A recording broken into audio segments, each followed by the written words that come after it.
Welcome to Mo academy. Welcome to another day of learning JavaScript with us. Last time हमने पढ़ा था numbers के बारे में और हमने कुछ बिल्ट इन मेथड्स देखे थे। मैथ का ऑब्जेक्ट के बारे में पढ़ा था हमने। आज का हमारा जो टॉपिक है वो बहुत इजी है और बहुत इंटरेस्टिंग कॉन्सेप्ट है।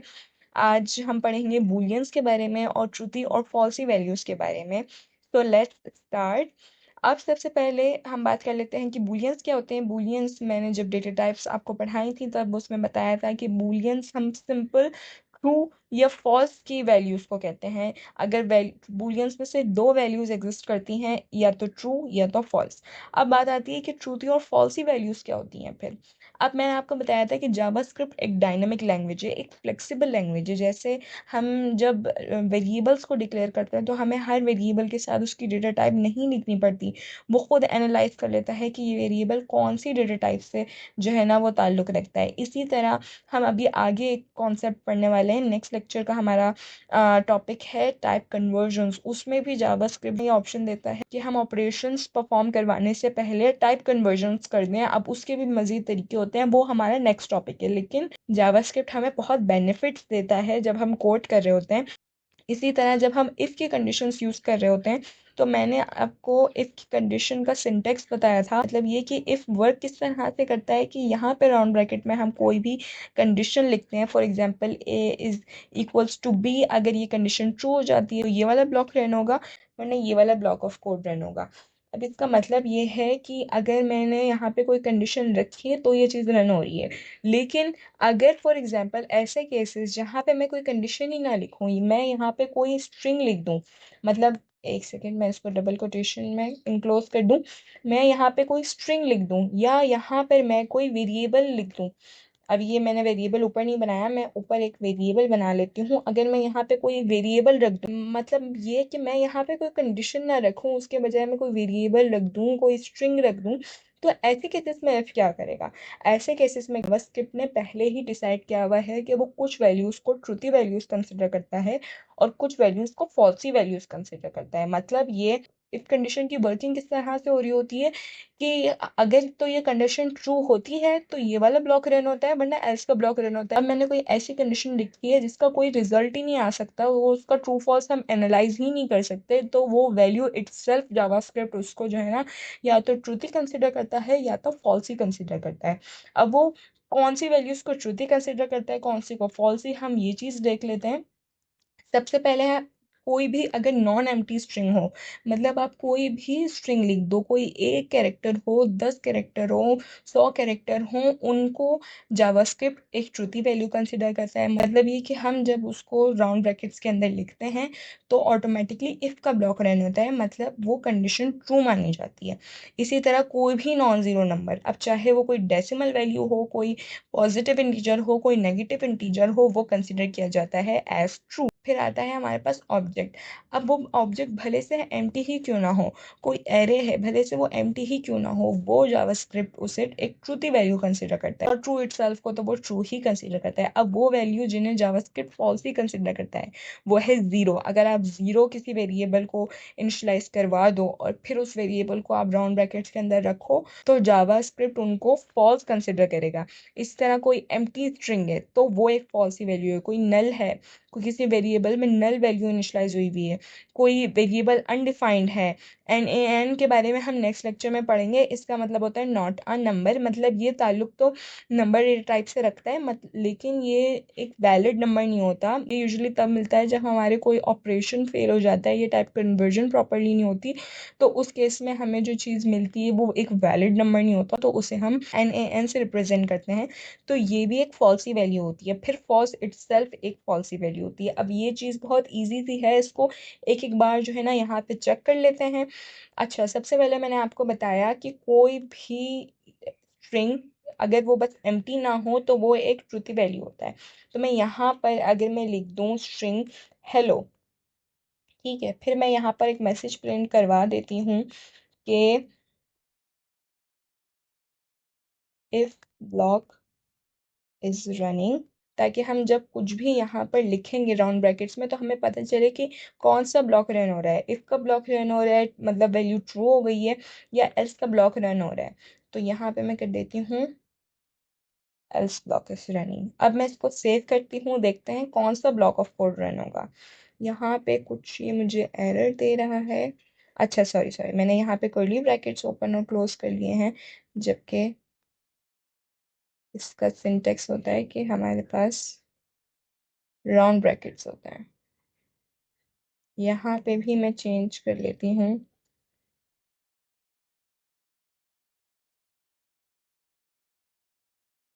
ठीक है, अब मैंने इसको सेव किया। अब मैं आती हूँ अपने ब्राउज़र पर, तो इसने मुझे क्या दिया कि इफ़ ब्लॉक इज़ रनिंग, क्योंकि यहाँ पर एक नॉन एम्प्टी स्ट्रिंग रखा हुआ है। अगर मैं यहाँ पर दूसरी हमारे पास क्या चीज़ थी, अगर मैं यहाँ पर कोई भी नंबर रखूँ, मैंने लेट से यहाँ पे 2 रखा, मैं इसको यहाँ से कर लेती हूँ कॉपी, यहाँ पे कर देती हूँ पेस्ट, ये इक्वल्स टू आ गया। मैं इसको यहाँ पे सेव करती हूँ, तो अब हम देखेंगे कि इफ ब्लॉक इज रनिंग।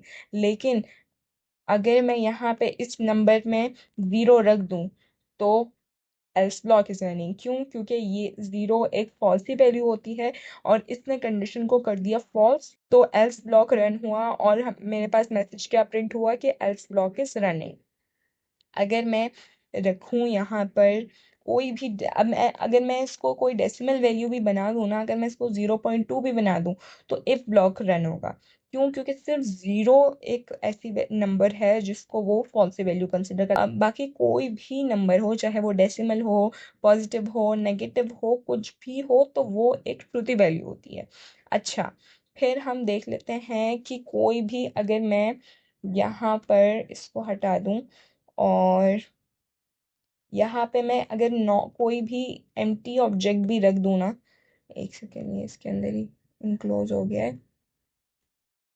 अच्छा, यहाँ पर हम देखते हैं कि अगर मैं यहाँ पे कोई एम्प्टी ऑब्जेक्ट भी रखूँ तो भी मेरे पास इफ का ब्लॉक रन होगा। क्यों? क्योंकि कोई भी एम्प्टी ऑब्जेक्ट या हम रखें यहाँ पे कोई भी एम्प्टी एरे, तो भी वो एक ट्रूथी वैल्यू कंसिडर की जाती है। मतलब ये कि कंडीशन को ट्रू कंसिडर किया जाता है और इफ का ब्लॉक रन होता है।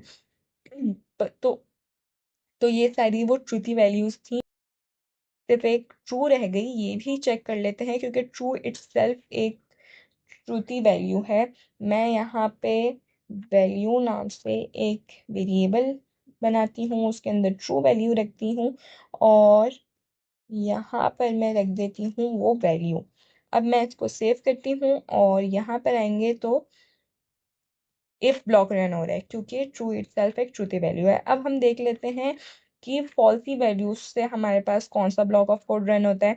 तो मैं अगर मैं ट्रू की जगह यहाँ पर फॉल्स रख दूँ, तो फॉल्स इटसेल्फ एक फॉल्सी वैल्यू है, तो हमारे पास होगा क्या कि एल्स का ब्लॉक रन हो रहा है, एल्स का ब्लॉक रन होगा। फिर अगर मैं यहाँ पर 0, तो मैंने आपको रख के दिखा दिया, एक एम्प्टी स्ट्रिंग को रखूँ, तो हम देखेंगे कि हमारे पास अभी भी एल्स का ब्लॉक रन होगा, क्योंकि एक एम्प्टी स्ट्रिंग भी फॉल्सी वैल्यू होती है। फिर अगर मैं यहाँ पर एक वेरिएबल को अनडिफाइंड छोड़ दूँ, तो अनडिफाइंड भी हमारे पास फॉल्सी वैल्यू होती है। और अगर मैं और फिर अगर मैं इसमें नल वैल्यू असाइन कर दूँ, तो ये भी हमारे पास एक फॉल्सी वैल्यू होती है। अच्छा, एक और चीज़ ये कि अगर मैं यहाँ पर 0 दूँ लेकिन स्ट्रिंग बना के, तो ये मुझे इफ का ब्लॉक रन करके देगा। क्यों? क्योंकि अब ये एक स्ट्रिंग है, ये 0 नंबर नहीं है, ये अब एक स्ट्रिंग है, इसलिए वो मुझे इफ का ब्लॉक रन करके दे रहा है, क्योंकि ये एक नॉन एम्प्टी स्ट्रिंग है। अगर मैं यहाँ पर अच्छा, एक लास्ट चीज़ जो हमने देखी थी वो ये थी कि अगर मैं यहाँ पर दूँ नॉट अ नंबर, सॉरी, अगर मैं यहाँ पे NaN दूँ, तो मुझे वो एल्स का ब्लॉक रन करके देगा, क्योंकि ये एक फॉल्स की वैल्यू होती है। तो ये सिंपल सा कॉन्सेप्ट था ट्रूथी और फॉल्सी वैल्यूज़ का। अब हम इसका छोटा सा एक प्रैक्टिस सेट है जिसमें से हम मोस्टली चीज़ें तो कर ही चुके हैं। ये मैंने आप लोगों के लिए रखी है, अगर आपने साथ साथ आप ना करो तो आप इसमें ये चीज़ कर लेना। ये वाला कोड मैं जो हूँ ना वो अपलोड नहीं करूँगी, बस ये वाला पार्ट अपलोड करूँगी, वो सारा एक एक वैल्यू करके मैं अपलोड नहीं करूँगी। तो ये चीज़ मैंने आप लोगों के लिए रखी है कि आप लोग खुद प्रैक्टिस करो इस चीज़ की। तो यहाँ पर तो ये वाला क्वेश्चन नंबर 2 आप खुद सॉल्व करोगे कि भाई आप चेक करना, हर जिस तरह मैंने हर वैल्यू रख कर चेक करिए कि वो ट्रूथी आ रही है या फॉल्सी आ रही है। आप ये क्वेश्चन खुद सॉल्व करोगे कि रख रख कर चेक करोगे। क्वेश्चन 1 भी वैसे तो मैं करवा चुकी हूँ। फिर मैं कोई वेरिएबल डिक्लेयर करूँ, अब मैंने इसका नाम रखूँ मैं ईमेल, तो वो कौन सा ब्लॉक ऑफ कोड को रन करेगा, वो उसको ट्रूथ ही कंसिडर करेगा या फॉल्स ही कंसिडर करेगा। वो इसको एक ऑब्वियसली फॉल्स ही वैल्यू कंसिडर करेगा, क्योंकि ये अभी अनडिफाइंड है, और अनडिफाइंड मैंने आपको बताया था एक फॉल्स ही वैल्यू है। तो that was it for today's lecture. बहुत इजी था ये टॉपिक, था बहुत सिंपल सा, बहुत शॉर्ट टॉपिक था ये। तो इसका प्रैक्टिस सेट भी इसीलिए कोई ऐसा लेंदी और कोई इतना डिफिकल्ट नहीं था। बहुत इजी सी जो चीज़ें हमने अभी देखी हैं वही प्रैक्टिस क्वेश्चंस में मैंने डाली हुई हैं। सो आई होप आपको आज का लेक्चर समझ में आया होगा, और मैं ये नोट जो है ना, नोट्स अपलोड कर दूंगी, और जितना ये चीज़ लिखी हुई ये मैं अपलोड कर दूंगी इसके अलावा, क्योंकि ये प्रैक्टिस क्वेश्चन में मैंने आपको यही चीज़ दी है करने को, तो ये आप खुद करोगे। ठीक है, तो that was it for today's video. आपको कोई भी कंफ्यूजन हो इस लेक्चर से रिलेटेड या पिछले किसी भी लेक्चर से रिलेटेड, तो आप वो कमेंट सेक्शन में पूछ सकते हो। कोई फीडबैक देना हो तो आप वो भी दे सकते हो। आपको ये जो भी मैं जिन नोट्स से पढ़ाती हूँ आपको वो देखने हो, आप गिटहब से देख सकते हो। मैं साथ साथ नोट्स भी अपलोड करती हूँ, जो टॉपिक जो लेक्चर होता है उसके साथ साथ जो लेक्चर का कोड होता है मैं उसके साथ साथ उसके नोट्स भी अपलोड करती हूँ, और लास्ट में मैं कंप्लीट नोट्स भी अपलोड करूँगी। लेकिन अभी अगर आपको साथ साथ टॉपिक रिलेटेड नोट्स चाहिए तो आप वो गिटहब से नीचे मेंशन हुए लिंक से आप उसको जो है ना वो ले सकते हो। सो आप बाकी के टॉपिक्स हम आइंदा आने वाले लेक्चर्स में देखेंगे। तब तक के लिए टेक केयर एंड अल्लाह हाफिज़।